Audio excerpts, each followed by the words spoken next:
মাদারীপুরের শিবচর উপজেলার চরজানাজাত ইউনিয়নের জনবহুল ৯ নং ওয়ার্ডে ইউনিয়ন পরিষদ কার্যালয় স্থাপন ও সরকারি সহায়তা বিতরণে দুর্নীতি অনিয়ম রোধের দাবিতে মানববন্ধন অনুষ্ঠিত হয়েছে। সোমবার বিকেলে ৯ নং ওয়ার্ডের জে.কে সরকারি প্রাথমিক বিদ্যালয় মাঠ সংলগ্ন এলাকায় স্থানীয় সর্বস্তরের জনগণের অংশগ্রহণে এই কর্মসূচি পালিত হয়। মানববন্ধনে বক্তারা বলেন, ৯ নং ওয়ার্ডটি ইউনিয়নের অন্যতম জনবহুল এলাকা হওয়া সত্ত্বেও এখানে পরিষদ কার্যালয় না থাকায় সাধারণ মানুষকে সেবা পেতে চরম ভোগান্তি পোহাতে হচ্ছে। এলাকাবাসীর অভিযোগ, যেখানে বিদ্যুৎ, শিক্ষা প্রতিষ্ঠান ও উন্নত যোগাযোগ ব্যবস্থা রয়েছে, সেই ৯ নং ওয়ার্ডকে বাদ দিয়ে কিছু অসাধু ব্যক্তি দুর্গম চরাঞ্চলে পরিষদ স্থাপনের চক্রান্ত করছে। তারা আশঙ্কা প্রকাশ করেন, জনশূন্য ও বিদ্যুৎহীন দুর্গম এলাকায় কার্যালয় নেওয়া হলে সেটি দুর্নীতির আখড়ায় পরিণত হবে। বক্তারা জনস্বার্থ বিবেচনায় দ্রুত ৯ নং ওয়ার্ডে ইউনিয়ন পরিষদ কার্যালয় স্থাপনের দাবি জানান।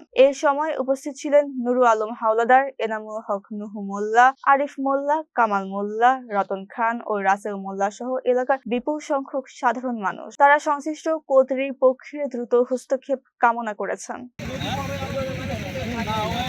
সেটা হলো, আমরা চাচ্ছি এই ৯ নম্বর ওয়ার্ডেই এই ইউনিয়ন পরিষদরা অবস্থিত হোক।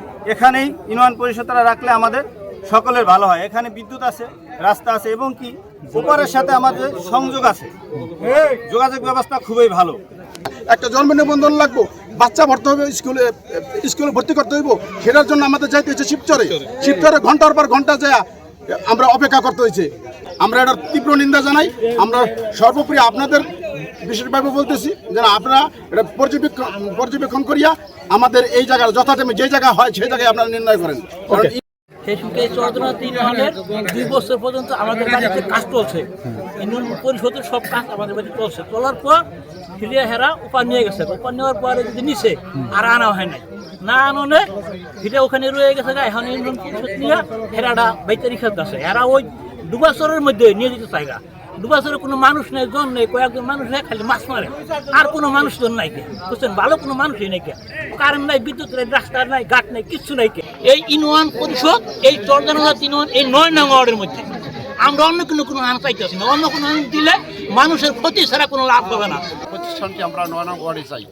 ৯ নং ওয়ার্ডে চরজানাজাত ৯ নং ওয়ার্ডে চাই। এই ওয়ার্ডটা অন্যান্য ওয়ার্ডের চেয়ে অনেকটা সুবিধা, যাতায়াতের সুবিধা এবং স্থায়িত্ব আছে। আর এই ওয়ার্ডে প্রায় ৬৫০ পরিবার বসবাস করে এবং ওখানে তাদের সব অবহেলার চোখে দেখছি না, কারণ সেখানে লোক সংখ্যা কম।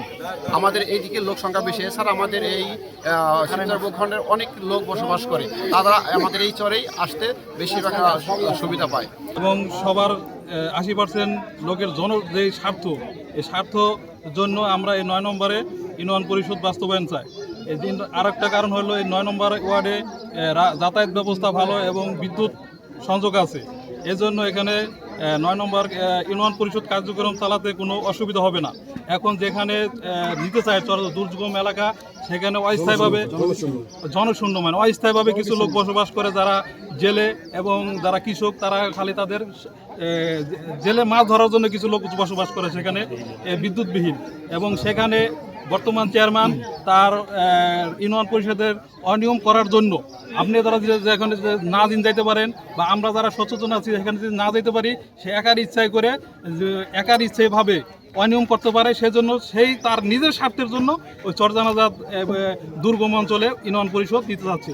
তা আমাদের সবারই একটাই দাবি, প্রাণের দাবি, ৯ নম্বর ওয়ার্ডের ভূখণ্ডে যেন চরজানাজাত ইউনিয়ন পরিষদ স্থাপিত হয়।